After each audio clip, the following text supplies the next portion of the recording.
ये लड़की एक पुल तक उठा सकती है। अगर किसी को घर शिफ्ट करना हो तो बस उसे बता देना होता है, वो घर को सही जगह पर रखवा देती है। अगर घर टेढ़ा हो जाए तो एक ही लात में उसे सीधा कर देती है। उसकी बहन भी कमाल की है, वो फूलों, पौधों और पेड़ों की बढ़त को नियंत्रित कर सकती है। सिर्फ एक इशारे से फूलों का सागर खड़ा कर देती है और केवल अपने मन से अद्भुत दृश्य प्रभाव रच देती है। उनकी मौसी के पास मौसम को नियंत्रित करने की शक्ति है। जब वो खुश होती है तो धूप खिल उठती है, जब गुस्सा करती है तो काले बादल छा जाते हैं। पूरे गाँव का मौसम उनके हाथ में है। उनका चचेरा भाई अपनी शक्ल, उम्र और कद काठी जब चाहे बदल सकता है। उसकी बहन की सुनने की क्षमता असाधारण है। अगर कहीं सुई भी गिर जाए तो वो सुन लेती है। दरअसल वे सब एक जादुई परिवार से हैं, जिनके पास अलग अलग सुपर पावर है। सुबह जूते अपने आप पहन लिए जाते हैं और बिखरे कपड़े खुद ब खुद टोकरी में चले जाते हैं। खाने के समय प्लेटें अपने आप लग जाती हैं और कॉफी मशीन हर किसी के स्वाद के हिसाब से कॉफी बना देती है। घर की सीढ़ियां फिसल पट्टी बन जाती हैं और फर्श चलती हुई पटरी की तरह आगे बढ़ने लगता है। सबसे छोटी बहन जेनी भी इसी परिवार का हिस्सा है, लेकिन उसके पास कोई जादुई शक्ति नहीं है। बाकी सभी की शक्तियां दादी की जादुई मोमबत्तियों से आती हैं, जो हर बच्चे को 5 साल की उम्र में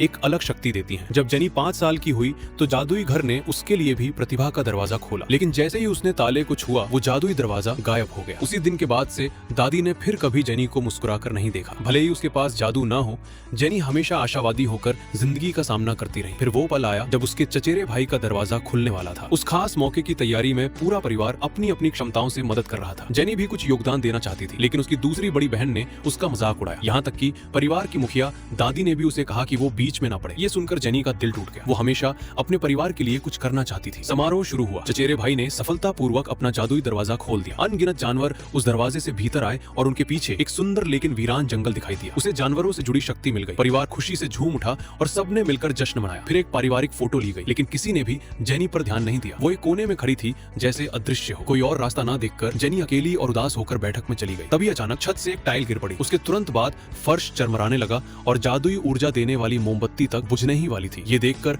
जेनी भागकर अपने परिवार को बुलाने गई, लेकिन जब सब बाहर आए तो जादुई घर फिर से सामान्य हो चुका था। परिवार बहुत नाराज हो गया और सबको लगा कि जेनी झूठ बोल रही है। उसकी दूसरी बहन ने सोचा कि वो बस ध्यान आकर्षित करना चाहती है। जेनी ने समझाने की कोशिश की, लेकिन दादी ने उसे बेरहमी से चुप करा दिया। दादी ने सबको बताया कि जादुई घर बहुत मजबूत है, ये उसकी पोती की एक शरारत भर थी और इसे गंभीरता से लेने की जरूरत नहीं है। उस रात जेनी देर तक सो नहीं सकी। वो टहलने के लिए बाहर निकल गई। जब वो दादी की खिड़की के पास पहुंची तो अनजाने में उसकी बातें सुन ली। सच ये था कि दादी पहले से जानती थी कि जादुई घर ढहने वाला है और जब ऐसा होगा तो परिवार की सारी शक्तियां भी खत्म हो जाएंगी। भले ही परिवार ने उसे कभी महत्व न दिया हो, जेनी उन्हें दिल से प्यार करती थी। वो नहीं चाहती थी कि ऐसा कुछ हो, इसलिए जेनी ने जादुई घर को बचाने का फैसला किया।